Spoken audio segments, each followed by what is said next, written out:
नमस्कार दोस्तों, मेरा नाम है विशाल। आप सबका स्वागत है स्टॉक बॉक्स के business standard plus financial express analysis video में। यहाँ पर हम डिस्कस करने वाले हैं बिजनेस न्यूज़पेपर्स के कुछ बहुत ही बढ़िया आर्टिकल्स, ऐसे आर्टिकल्स जो आपके इनकम, आपके खर्चे और आपके इन्वेस्टमेंट्स की वैल्यू को अफेक्ट करते हैं या आपके जॉब के प्रॉस्पेक्ट्स को अफेक्ट करते हैं या बिजनेस के प्रॉस्पेक्ट्स को। तो आप इस चैनल को सब्सक्राइब कर सकते हैं अगर आपको ऐसे ही वीडियोज़ रोज़ देखने हैं अपनी फीड पर तो। एंड इस वीडियो को लाइक भी कर सकते हैं अगर आपको ये वीडियो पसंद आए तो। शुरुआत करते हैं हम सबसे पहले आर्टिकल से। Every fifth scooter may be electric in FY26। अच्छा, जितने भी टू व्हीलर कंपनीज में जिन्होंने भी इन्वेस्टमेंट किया हुआ है अभी या फिर जो जॉब कर रहे हैं, वहाँ पे देखिए कितना बड़ा ट्रांसफॉर्मेशन आ रहा है, एक बहुत बड़ा ट्रांजिशन आ रहा है। और ये है every fifth scooter may be electric in FY26। जितने भी इन्वेस्टर्स हैं, हमारे व्यूअर्स जो भी इन्वेस्ट करते हैं, चाहे म्यूचुअल फंड में करते हो, टू व्हीलर कंपनीज़ में ज़रूर कुछ ना कुछ शेयर होगा इन्वेस्टमेंट्स का। या फिर कई लोग शायद व्यूअर्स जो हैं वो जॉब भी करते होंगे डायरेक्टली या इनडायरेक्टली। तो आप देख सकते हैं कितना बड़ा ट्रांजिशन आ रहा है टू व्हीलर मार्केट में। Buoyed up by distribution expansion, a bevy of new launches and an entry of Honda motorcycles with electric Activa, two-wheeler manufacturers are confident that electric scooters penetration could rise to a fourth और fifth of total market. तो इस paragraph में ये बताया जा रहा है कि एक तो डिस्ट्रीब्यूशन बहुत अच्छा हो गया, एक्सपांशन गांव गांव में भी अब इलेक्ट्रिक स्कूटर आपको देखने को मिल रहा है। तो एक तो डिस्ट्रीब्यूशन का एक्सपांशन हुआ है, साथ में अब देखिए होंडा मोटरसाइकिल्स भी इलेक्ट्रिक एक्टिवा लेकर आ गया। और टू व्हीलर मैन्युफैक्चरर्स ना बहुत कॉन्फिडेंट हैं कि जो इलेक्ट्रिक स्कूटर है ना, ये करीब एटलीस्ट 1/4 या 1/5 हो सकता है टोटल मार्केट का FY26 में, फाइनेंशियल ईयर 2026 में। तो इतनी बड़ी ग्रोथ एक्सपेक्टेड है किसमें, इलेक्ट्रिक टू व्हीलर मार्केट में। तो एक टॉप एग्जीक्यूटिव है leading electric two wheeler company के, उनका कहना है कि इंडस्ट्री एक्सपेक्ट कर रही है दो सिनारियोज। देखिए, एक तो ये है कि एक एवरेज रन रेट रहेगा 1,20,000 यूनिट्स का पर मंथ, मतलब एक साल में करीब 15 लाख स्कूटीज़ बिक जाएंगी, ठीक है। और हाउएवर लेकिन अगर हम पुश करें पेडल को बिट हार्डर तो पेनिट्रेशन 25% भी पहुंच सकता है, मतलब 15 लाख स्कूटीज़ भी बिक सकती हैं जो इलेक्ट्रिक स्कूटीज़ हैं इस साल। तो यहाँ पे काफ़ी ऑप्टिमिज्म है और एक तो डिस्ट्रीब्यूशन बड़ी तेज़ी से बढ़ा है। तो मेजर प्लेयर्स जो हैं 60% कवर करते हैं ओवरऑल मार्केट का, जहाँ पे टू व्हीलर्स अगर आप देखेंगे बिकते हैं। तो फॉलिंग ई स्कूटर प्राइसेस, सबसे पहले तो ई स्कूटर के प्राइसेस पे अगर आप देखोगे तो अच्छा खासा ड्रॉप आ रहा है। And with entry level models आ रहे हैं 1 लाख से नीचे। अब आई थिंक काफ़ी सारे मॉडल्स एक्सपेक्टेड हैं कि आने वाले हैं। तो मार्केट काफ़ी ज़्यादा तेज़ी से एक्सपैंड हो रहा है यहाँ पे।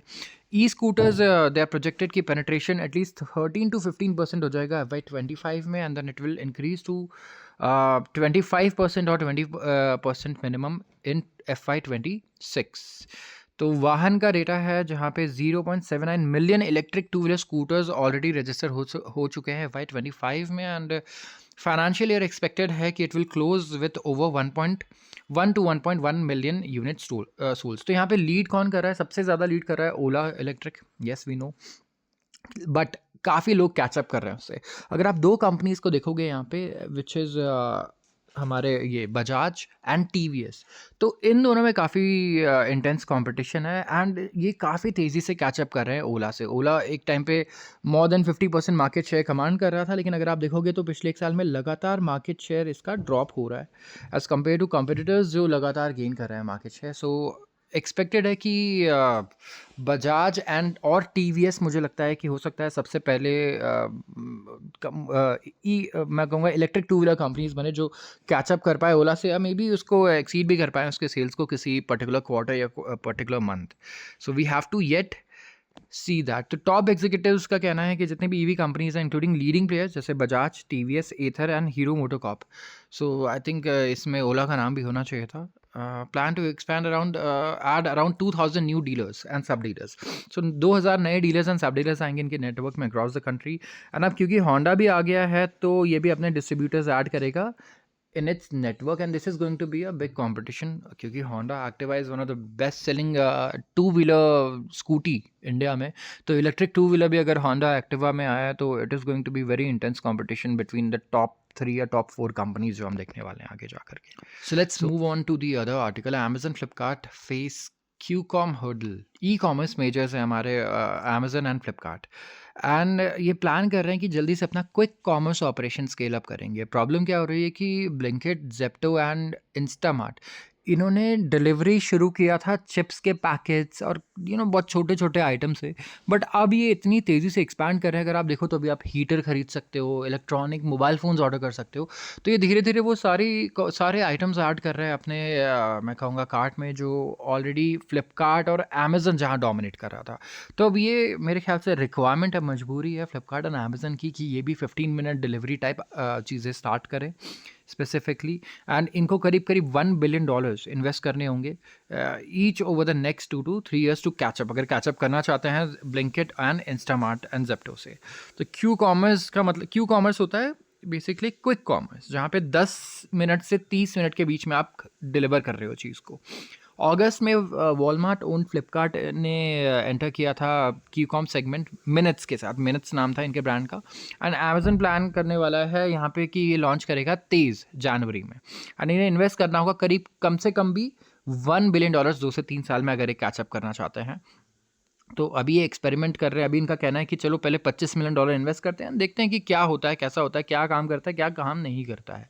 तो इस टाइम पे एक्सपेरिमेंटल फेज में है ये, जबकि अगर आप देखोगे इस टाइम पे ब्लिंकिट, इंस्टामार्ट और जेप्टो तो ऑलरेडी बहुत बहुत ज़्यादा आगे है। मतलब देयर इज़ नो कंपैरिजन, इतना ज़्यादा लीड कर रहा है। आते हैं अगले आर्टिकल पे, इमर्जिंग मार्केट्स बैटल अ सर्जिंग ग्रीनबैक। ग्रीनबैक का मतलब क्या होता है? डॉलर। और इमर्जिंग मार्केट्स कौन कौन से हैं? इमर्जिंग मार्केट्स जैसे इंडिया, ब्राज़ील, जितने भी डेवलपिंग कंट्रीज़ है ना, इनको इमर्जिंग मार्केट्स बोला जाता है। ये इमर्ज कर रहे हैं अभी। तो अगर आप ब्राज़ील से साउथ कोरिया तक की बात करेंगे ना, यहाँ पे ये देखिए, ब्राज़ील से साउथ कोरिया तक की, तो इमर्जिंग मार्केट सेंट्रल बैंक्स जो हैं ये फॉर्म कर रहे हैं लाइन ऑफ डिफेंस, क्योंकि डॉलर पुश कर रहा है इनकी करेंसीज को मल्टी ईयर लो पे। और सेम सिचुएशन इंडिया के साथ भी, आप इंडिया में भी देख लो, डॉलर जो है यहाँ पे रिकॉर्ड हाई चल रहा है अगेंस्ट रुपी। रुपया बिल्कुल वीक होते जा रहा है as the day goes by. And जब से डोनाल्ड ट्रंप आए स्पेसिफिकली, तब से काफ़ी ज़्यादा प्रेशर पड़ा है दूसरी करेंसीज पर। तो बैंको सेंट्रल अगर आप देखेंगे तो ये वॉच कर रहा है pesos drop very closely. And यहाँ पे गवर्नर ने कहा है फिलीपींस में, जो वहाँ का सेंट्रल बैंक है, कि वो काफ़ी क्लोजली वॉच करेंगे और इंटरवीन करेंगे अगर उन्हें ज़रूरत पड़ेगी। तो ब्राज़ील में भी यही चल रहा है। $17 बिलियन ऑलरेडी स्पेंड कर दिए हैं रियाल को करने की सपोर्ट करने के लिए। एंड बैंक इंडोनेशिया ने वाव किया है कि वो रुपया को बोल्डली गार्ड करेगा to build market confidence. Europe में अगर आप देखेंगे तो हंगरी के सेंट्रल बैंक ने ज्वाइन किया है ट्रेंड। इंटरेस्ट रेट्स ये बढ़ा रहे हैं अपने फॉरेन करेंसी स्वैप टेंडर पे टू काम द मार्केट्स। एंड अथॉरिटीज़ जितनी भी हैं डेवलपिंग इकोनॉमीज़ में, वो काफ़ी डिफेंसिव है इस टाइम पे, क्योंकि ग्रीन बैक काफ़ी ज़्यादा मजबूत हो रहा है against all the other currencies. And India की अगर आप बात करेंगे तो चाहे आप 1 साल का डेटा देखें या 3 महीने का डेटा आप देखें, एक्चुअली हम लोगों ने हम लोग one of the best performing currencies हैं। अगर आप देखेंगे एशिया में हम लोग बहुत ही कम वीक हुए हैं, बाकी करेंसीज की हालत बहुत ज़्यादा ख़राब है। तो जो रियाल है अगर आप देखेंगे ऑल टाइम लूज पे क्रैश हो गया है, रुपया भी ऑल टाइम लूज पे है, लेकिन हमारा जो ड्रॉप है वो काफ़ी ज़्यादा कम है against the other countries. And it is hard to go against a strong US dollar trend. बहुत ही टफ है स्ट्रॉन्ग यूएस डॉलर ट्रेंड के अगेंस्ट जाना। क्रिस्टोफर वोंग का कहना है, जो करेंसी स्ट्रैटेजिस्ट हैं ओवरसी चाइनीज़ बैंकिंग कॉरपोरेशन में सिंगापुर में। और इंटरवेंशन ऐसे इन्वायरमेंट में सिर्फ यही दिखा सकता, बेसिकली स्लो कर सकता है। देखिए जितनी भी सेंट्रल बैंक्स हैं, चाहे आरबीआई है, अगर डॉलर को स्ट्रॉन्ग होना है तो वो सिर्फ उस प्रोसेस को स्लो कर सकता है। आरबीआई रुपए को थोड़ा बहुत सपोर्ट दे सकता है, बट रुपए को ये ऊपर लेके नहीं जा सकता है डॉलर के अगेंस्ट। This is impossible.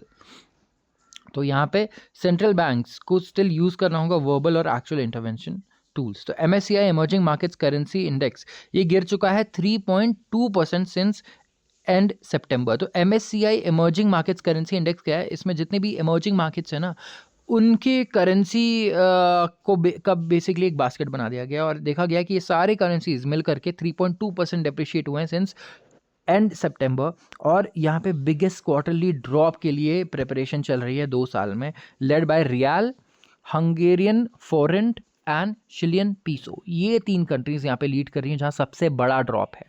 तो ये मूव तब आ रहा है जब फेडरल रिजर्व ने, जो यूएस का सेंट्रल बैंक है, उसने क्या किया, उन्होंने कहा कि देखो 25 बेसिस पॉइंट्स का हम लोग अभी रेट कट कर रहे हैं 0.25% का, लेकिन ये पूरा साल आप एक्सपेक्ट मत करो अगले 1 साल की। ज़रूरी है कि रेट कट होगा, क्योंकि हम लोग देखेंगे कैसा डेटा आता है, इन्फ्लेशन के कंसर्न्स फिर से they are back on radar. तो ये सुनकर के क्या हुआ ना, जितने भी लोग हैं दे रश्ड, उन्होंने यूएस में, अगर आप देखेंगे डॉलर्स बाय करने स्टार्ट किए, उन्होंने इन्वेस्ट करना शुरू किया वहाँ के बॉन्ड्स में। और इसी की वजह से अगर आप देखोगे तो जब वहाँ के बॉन्ड्स में इन्वेस्टमेंट जाता है पूरी दुनिया से, तो बाकी दुनिया में सारी करेंसीज भी वीक होती हैं। तो इंडेक्स ने गेन किया करीब फ्राइडे को, क्योंकि ग्रीन बैक नीचे आया after a gauge of US inflation cool to the slowest pace since में लास्ट मंथ। तो ट्रेडर्स कह रहे हैं कि डॉलर स्ट्रांग रहने वाला है। पॉलिसी मेकर्स डेवलपिंग मार्केट में जो है एक्शन ले रहे हैं। साउथ कोरिया ने फ्राइडे को कहा है कि वो ईज करेगा cap on banks foreign exchange forward positions by 50%, ताकि इनफ्लो आए और डिमांड सप्लाई का जो इम्बैलेंस है इसे ये एड्रेस कर पाए लोकल करेंसी मार्केट में। तो चाइना का जो सेंट्रल बैंक है कंटिन्यूड सपोर्ट दे रहा है युआन को, डेली रेफरेंस रेट सेट कर रहा है एंड यहाँ पे पूरी कोशिश कर रहा है कि अपने करेंसी को ये सेव करे अगेंस्ट ड्रॉप एंड। लेकिन जितने भी लॉसेज हैं डेवलपिंग मार्केट करेंसीज में वो डॉलर की स्ट्रेंथ की वजह से नहीं हुए हैं। रियाल जो है वो अंडर प्रेशर इसलिए भी आया है क्योंकि वहाँ ब्राज़ील में बहुत बड़ा डिफिसिट क्रिएट हो गया जब प्रेसिडेंट लुइस इनाशियो ने क्या किया कि इन्होंने फिस्कल ऑस्टेरिटी प्लान को बेसिकली स्क्रैप कर दिया। तो इससे इन्होंने क्या किया, कुछ टैक्स रिलीफ मेजर्स भी दिए पुअर के लिए, जिसकी वजह से काफ़ी बड़ा डिफिसिट क्रिएट वहाँ पे हो रहा है और उस डिफिसिट की वजह से करेंसी काफ़ी वीक हो रही है। हंगेरियन फॉरेन जो है ये वीक हो रहा है पास मंथ में, क्योंकि जियो पॉलिटिकल रिस्क जो है उसकी वजह से हंगरी से काफ़ी आउटफ्लो हो रहा है, पैसे बाहर जा रहे हैं और इन्वेस्टमेंट आ नहीं रहा है। तो ये भी एक बहुत बड़ा रीज़न है कि हंगेरियन फॉरेन काफ़ी वीक हो रहा है। तो कुछ करेंसीज ऐसे हैं जहाँ पे उनके इंटरनल रीजंस भी हैं कंट्रीज़ के, जिसकी वजह से हमें वीकनेस देखने को मिल रही है। आते हैं एक एडिटोरियल आर्टिकल पे और यह है envisioning an India US FTA. FTA क्या होता है? एफटीए होता है फ्री ट्रेड अग्रीमेंट। और आप किसी कंट्री के साथ तभी ऐसा करते हो जब आपका ट्रेड को आप काफ़ी इंप्रूव करना चाहते हो, आपके फ्रेंडली रिलेशंस भी है।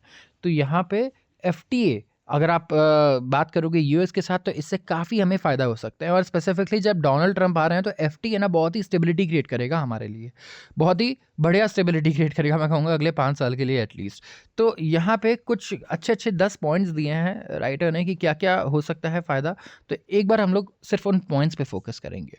पीपल जो यूएस में है वो are imbued with free trade as philosophy. ये कंसर्न है कि जो ग्रोइंग इम्पेडिमेंट्स बढ़ रहे हैं ना ग्लोबल ट्रेड में बेसिकली अगर आप देखेंगे तो काफ़ी सारे इम्पेडिमेंट्स है इस वक्त, चाहे वॉर्स की सिचुएशन है, कॉन्फ्लिक्ट्स हैं, या फिर अगर आप देखेंगे तो जो ट्रेड वॉर वाली सिचुएशन है amongst a lot of countries. तो इंडो यूएस एफटीए जो है वो सपोर्ट किया जाएगा उन लोगों के द्वारा ताकि ट्रेड जो है वो जिंदा रहे, राइट। और इंडिया एक इम्पॉर्टेंट पार्टनर भी बन सकता है अगले 5 साल के लिए यूएस का। तो पर्टिकुलरली अगर अमेरिका ट्रेड को रिस्ट्रिक्ट करना चाहता है दूसरी कंट्रीज़ के साथ, तो जो हाईवे है इंडिया के साथ वो और ज़्यादा वैल्यूएबल बन जाएगा। तो ये एक इम्पॉर्टेंट पॉइंट है। दूसरा, बिग बिजनेस इंटरेस्ट है यूएस में एंड उनको काफ़ी नुकसान होगा अगर ये प्रोटेक्शनिस्ट मूव आता है यूएस में और ये काउंटर किया जाता है दूसरी कंट्रीज़ के द्वारा। तो एक चैनल ओपन रखना भी बहुत ही फ़ायदेमंद है। तो हम डिस्कस कर रहे हैं कि यूएस का क्या फ़ायदा है। तो थर्ड ग्रुप जो है यूएस में जिनको जो वेलकम करेगा इंडिया और यूएस के एफटीए को, ये वो है जो चाइना, प्रॉब्लम ऑफ चाइना पे काफ़ी फोकस्ड है। तो इंडियन डेमोक्रेसी बहुत फ्लॉड है, हम मानते हैं, लेकिन हमारे पास ग्रेटर कॉन्स्टिट्यूशनल फाउंडेशंस हैं as compared with China. And on Freedom House measure India को क्लासीफाई किया जाता है as partly free with a score of 66/100। China यहाँ स्टैंड करता है not free with a score of 9/100 and in eyes of American China hawks and principles and realpolitik favour करता है कि हम ग्रेटर अलाइनमेंट रखें इंडिया के साथ, ना कि चाइना के साथ, due to all these factors and scores. तो 3 इंपॉर्टेंट ग्रुप्स हैं जो सपोर्ट करेंगे Indo US free trade agreement. And अगर आप देखोगे तो ये काफ़ी, मतलब मैं बताऊं आपको, ये रियलिस्टिक है कि हम एक बहुत ही बढ़िया एफटीए देख पाएँ, बट गवर्नमेंट को काफ़ी ज़्यादा यहाँ पे मुझे लगता है पुश करना पड़ेगा इसके लिए। तो यहाँ पे अब कौन से कॉन्टर्स हैं ऐसे जो फेवर करते हैं फ्री ट्रेड एग्रीमेंट को? सबसे पहले तो दोनों साइड जो हैं इनके पास टैरिफ्स हैं और ये मीनिंगफुली रिड्यूस हो सकते हैं। अमेरिकन्स भी टैरिफ रिड्यूस कर सकते हैं हमारे लिए और हम भी अमेरिकन्स के लिए। तो यहाँ पे अमेरिकन साइड के पास काफ़ी सारे कंसर्न्स हैं, जैसे rules of origin, India rerouting station बन सकता है ट्रेड डाइवर्जन के लिए, जैसे कि चाइनीज़ सोलर पैनल्स हैं, वो हो सकता है उन पे रिस्ट्रिक्शन लग जाए तो वो इंडिया के थ्रू आए, चाइनीज़ इंडिया में बनाए उन्हें और फिर इंडिया से वहाँ बेचे। तो ये सब चीज़ें मैटर करती हैं उनके लिए। तो ये काफ़ी, मतलब मैं बोलूँगा इंडिया एक बहुत अच्छा रोल प्ले कर सकता है यहाँ पे, ताकि चाइना को कंटेन किया जा सके। दूसरा, अमेरिकन साइड जो है इनके कंसर्न्स होंगे about implementation of US export restrictions, ताकि इंश्योर किया जाए कि जो उनकी हाई टेक्नोलॉजी है, मैं बोलूँगा हाई एंड टेक्नोलॉजी है, जैसे एआई में है या फिर सेमीकंडक्टर चिप्स में है, ये ऐसा ना हो कि उन बायर्स को पहुँच जाए जो रशियन है या चाइनीज़ हैं थ्रू इंडिया। तो ये भी इंश्योर करना होगा। दूसरा और क्या है, जो ग्रोथ इन सर्विसेज एक्सपोर्ट है वो इंडिया के लिए बहुत इंपॉर्टेंट है फ्यूचर के लिए। एंड दोनों साइड्स के इंटरेस्ट है इन रिमूविंग बैरियर्स, ताकि क्रॉस बॉर्डर सर्विसेज एक्टिविटी बढ़े। और एट प्रेजेंट अमेरिकन फर्म्स जो फाइनेंस में हैं एंड वो लार्जली एक्टिव नहीं है इंडिया में, पर्टिकुलरली जब यहाँ पे रिडक्शन हुआ of activity in India by major firms जैसे कि Citibank and Goldman Sachs. And American law firms जो हैं वो भी अभी इंडिया में स्टेप नहीं किया है इन्होंने। तो क्रॉस बॉर्डर इन्वेस्टमेंट की अगर बात करें तो हिंडर्ड है by Indian capital controls and tax policy. तो difficulties of taxation in US, तो ये भी एक रीज़न है। तो क्रॉस बॉर्डर इन्वेस्टमेंट की अगर बात करते हैं तो इंडिया में येस कैपिटल कंट्रोल्स हैं, लेकिन अब काफ़ी ईज़ भी हो गए हैं। तो राइटर का यहाँ पे कहना है ये कैपिटल कंट्रोल के बारे में, बट आई से कि काफ़ी जगह पे एफडीआई लिमिट काफ़ी ज़्यादा इंक्रीज़ हुई है। 100% वाले कैटेगरी में काफ़ी सारे सेक्टर्स हैं एंड 74% में भी है। तो मेरे ख्याल से ये तो काफ़ी ज़्यादा बढ़िया हो रहा है पहले से। And there is much to do for both sides to make foreign direct investment. काफ़ी मतलब चीज़ें हैं जो हम कर सकते हैं ताकि एफडीआई जो है वो इजी हो, पोर्टफोलियो इन्वेस्टमेंट और बेटर वर्क करे। तो इन्वेस्टमेंट रिलेशनशिप जो है ये वन साइडेड नहीं है as we may think. Considerable footprint है इंडियन आउटवर्ड पोर्टफोलियो का एंड एफडीआई एसेट्स का in US and Indian state की काफ़ी इंटरेस्ट है in creating frictionless conditions for Indian persons कि वो एफडीआई करें एंड पोर्टफोलियो इन्वेस्टमेंट करें यूएस में। Problem of visas will be on table and it is difficult for US citizens to travel to India और work in India. सबसे पहला कि problem of visas, yes ये टेबल पे ज़रूर होगा, क्योंकि ये डिफ़िकल्ट है यूएस सिटीजन्स के लिए कि वो ट्रैवल करें इंडिया या वर्क करें इंडिया में। तो ये भी एक प्रॉब्लम जो है हमें सॉल्व करना होगा एंड बोथ साइड्स जो है वो प्रोग्रेस कर सकते हैं गवर्नमेंट प्रोक्योरमेंट से। एंड रूल्स जितने भी बने हैं जो गवर्नमेंट परचेजेस को रेस्ट्रिक्ट करते हैं उसको हम रिमूव कर सकते हैं। इससे पब्लिक स्पेंडिंग दोनों साइड्स पे बेटर होंगी। वैरायटी ऑफ प्रोसीजरल फ्रिक्शंस हैं जिन्हें इम्प्रूव किया जा सकता है, जैसे कि कस्टम प्रोसीजर्स हैं कुछ। यूएस का एफडीए जो इंडिया में ऑपरेट करता है and operation of US export controls, ये सारी चीज़ें दोनों साइड से इम्प्रूव हो सकती हैं। और कंसर्न्स हैं यूएस में about restrictions on activities of foreign philanthropies and non profits in India. अब यूएस में कंसर्न क्या है कि इंडिया में अगर आप देखोगे ना पिछले 10 साल में काफ़ी सारे ऐसे यूएस के नॉन प्रॉफिट ऑर्गेनाइजेशंस हैं जिसको इंडिया से बेसिकली बैन किया गया है। उन्हें बोला गया कि आप यहाँ पे काम नहीं कर सकते हो क्योंकि आप हमारे रूल्स फॉलो नहीं कर रहे हो। एंड मतलब ये मैं कहूँगा कि रीज़नेबल भी था, ऐसा नहीं है कि बिल्कुल रैशनल थे सारे डिसीजंस गवर्नमेंट के। तो कहीं ना कहीं यूएस का ये कंसर्न है जिससे इंडिया को ज़रूर मतलब मेंड करना होगा यहाँ पे कुछ ना कुछ। एंड फाइनली कुछ प्रॉब्लम्स है टेक्नोलॉजी पॉलिसीज़ के। दोनों साइड्स के इंटरेस्ट हैं फुल फ्री ट्रेड में इन इंफॉर्मेशन इकोनॉमी। इंडिया का जो मोस्ट इंपॉर्टेंट एक्सपोर्ट है वो आईटी सर्विसेज है। इसमें ओपन इंटरनेशनल रजीम की ज़रूरत होगी, जैसे आईटी हार्डवेयर हो गया, सॉफ्टवेयर हो गया, डेटा फ्लो हो गया।